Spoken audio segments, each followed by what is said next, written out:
Praise the Lord. Hallelujah. സന്തോഷമുള്ള ദൈവകാര്യങ്ങൾ ഉയർത്തി praise the Lord. ഇപ്പൊ നമ്മളൊരു സാക്ഷ്യം കേൾക്കാൻ പോവുകയാണ്. ബിനു മുന്നോട്ട് കടന്നു വന്ന് രണ്ട് വാക്ക് സാക്ഷ്യം പറയും. അത് കഴിഞ്ഞിട്ട് ഒരു പാട്ട് പാടും. അത് കഴിഞ്ഞിട്ട് നമുക്ക് ദൈവത്തിന് കേൾക്കാൻ സമയമുണ്ട്. ബിനു മുന്നോട്ട് കടന്നു വന്ന സാക്ഷ്യം.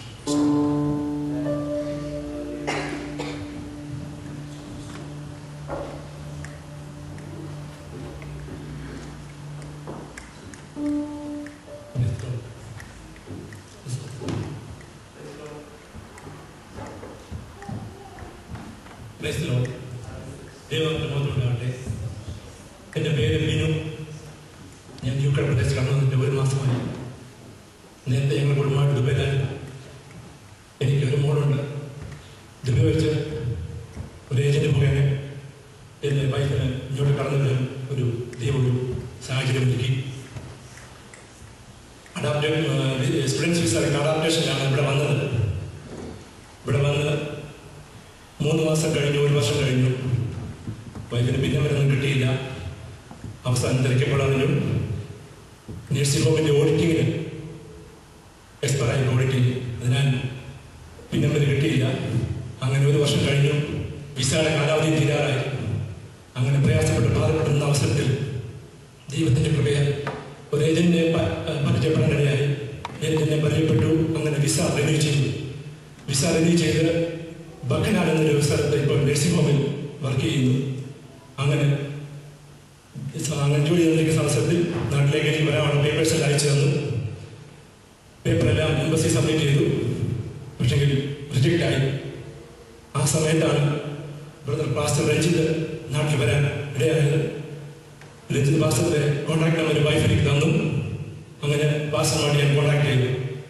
പാസ്റ്ററിന്റെ വീട്ടിലേക്ക് ക്ഷണിച്ചു. അങ്ങനെ ഒരു ദിവസം ഞാൻ പാസ്റ്ററിന്റെ വീട്ടിൽ കടന്നു ചെന്നപ്പോൾ ഞാൻ എൻ്റെ കാര്യങ്ങൾ പാസ്റ്ററോട് പറഞ്ഞു. പാസ്റ്റർ അപ്പോൾ എന്നോട് പറഞ്ഞൊരു വാചകം ഇപ്പോഴും ഞാൻ ശരിക്കും ഓർക്കുന്നു. ഈ മനസ്സിൽ ഭയങ്കര സന്തോഷമുണ്ടാക്കിയൊരു വാചകമാണ്. ബ്രദർ ഒന്നുകൊണ്ട് വിഷമിക്കേണ്ട, വീട്ടിൽ ചെല്ലുക, ഒരു പെട്ടിയുടെ പൊടി തട്ടിയെടുത്ത് റെഡിയാക്കി വെച്ചിട്ട് അതിനകത്ത് ഷർട്ട് മടക്കി വെക്കുക, നമുക്കിത് ഷെഫിൽ വെച്ച് കാണാം എന്നാണ് പറഞ്ഞത്. ആ ഒരു വാചകം എനിക്ക് ഭയങ്കര മനസ്സിൽ സന്തോഷവും പ്രതീക്ഷയും പുലർത്തി. അങ്ങനെ പാസ്റ്റർ പിന്നെ വേറെ ആരും പറഞ്ഞത്, ഞാനാണെങ്കിൽ ആരെ കണ്ടാലും പറയേണ്ട കാര്യം ഞാൻ പറയും. ഒക്കത്തില്ലെങ്കിൽ ഞാൻ മുഖത്തോയി പറയും. ഒക്കത്തിൻ്റെ താമസമുണ്ട്. ബ്രദറിന്റെ കാര്യത്തിൽ അങ്ങനല്ല. ദൈവം ഇടപെട്ടിരിക്കുകയാണ്. നമുക്ക് ഷിഫ്റ്റ് വെച്ച് കാണാം. വീട്ടിൽ ചെന്ന് ഉപവാസത്തോട് പ്രാർത്ഥിക്കാൻ പറഞ്ഞു. അങ്ങനെ ഞാൻ വീട്ടിൽ വന്ന് എൻ്റെ മമ്മിയോടും എൻ്റെ വൈഫിനോടും ഈ വിവരം പറഞ്ഞു. അങ്ങനെ വിവരം പറഞ്ഞപ്പോൾ അവർ മമ്മിയോട് പറഞ്ഞു, ദൈവത്തോട് നീ കൂടെ അടുക്കാൻ വേണ്ടിയുള്ള ദൈവത്തിൻ്റെ ശിക്ഷകളാണിത് എന്ന് പറഞ്ഞു. ആ സമയത്ത് ജന്മദിനത്തിന് അടുത്തായിരുന്നു. ആരും പ്രയാസങ്ങൾ നേരിട്ട അവസരത്തിൽ ദൈവത്തിൻ്റെ കരം പ്രവർത്തിച്ചു. രണ്ടാമത് വീണ്ടും വൈഫിന് പേപ്പേഴ്സ് എല്ലാം അയച്ചു വന്നു. അങ്ങനെ അയച്ചു വീണ്ടും സബ്മിറ്റ് ചെയ്തു. പലവിധ പ്രതികൂല സാഹചര്യങ്ങളിലും ദൈവത്തിന്റെ ആവശ്യമായ കരം പ്രവർത്തിച്ച് 4 ദിവസം ഇവിടെ വിസ അടിച്ചു കിട്ടി. അങ്ങനെ നിങ്ങളുടെ സമൂഹത്തിൽ വരുവാൻ എൻ്റെ സാക്ഷ്യം പറയാൻ എനിക്ക് ദൈവം ഇടയാക്കി. അതിനായി ദൈവത്തിനോട് നന്ദി പറയുന്നു.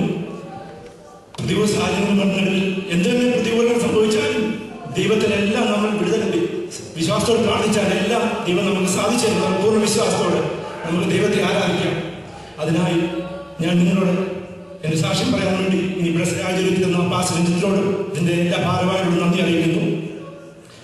പിന്നെ ദൈവങ്ങളെ എല്ലാവരുടെയും പ്രാർത്ഥന എനിക്ക് എൻ്റെ കുടുംബത്തിനും പ്രതീക്ഷിച്ചുകൊണ്ട് ഞാൻ എൻ്റെ സാക്ഷിയോട് അവസാനിപ്പിക്കുന്നു. നന്ദി. Praise the Lord.